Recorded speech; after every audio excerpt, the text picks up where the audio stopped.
Ne laissez pas passer votre chance. Réactivez-vous. Mettons nos idées en commun et concrétisons-les en français.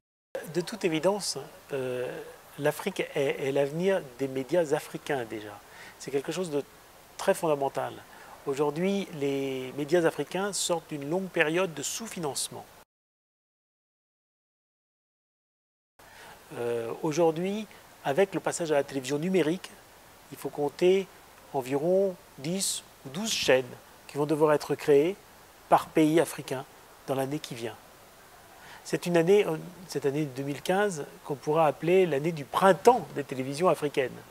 Quand on crée 10 chaînes par pays et qu'il y a 17 pays francophones, ça signifie qu'on aura 170 nouvelles chaînes africaines francophones à partir de dans 6 mois.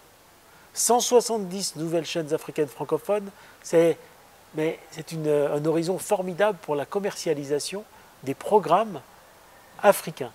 Donc il est aujourd'hui crucial que se développent des entrepreneurs dans le domaine de la production audiovisuelle qui puissent en Afrique alimenter ces 170 nouvelles chaînes, et les anciennes par ailleurs, mais déjà ces 170 nouvelles chaînes, avec de nouveaux programmes africains. Le premier grand défi, c'est celui du financement. Le premier grand défi, c'est d'arriver à trouver suffisamment d'argent pour précisément pouvoir produire et ensuite avoir le fruit de sa production. Et dans l'audiovisuel, c'est la distribution dans beaucoup de chaînes. Encore une fois, le marché explose. Donc ça devrait justifier que des financiers acceptent d'investir. Dans un premier temps, les chaînes vont payer les programmes peu chers. Mais comme elles sont beaucoup plus nombreuses, c'est en additionnant la totalité de ces financements que les jeunes entrepreneurs permettront aux investisseurs qui leur auront fait confiance de rémunérer leur investissement. Je lui dirais d'avoir confiance et immédiatement de concevoir le développement de sa société de production sur un territoire international.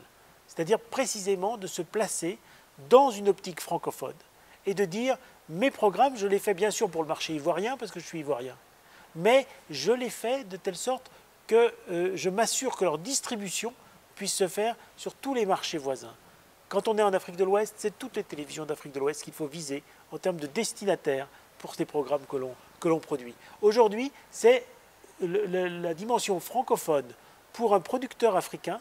C'est un démultiplicateur et de son marché, c'est un démultiplicateur des recettes qu'il peut avoir grâce à ses productions.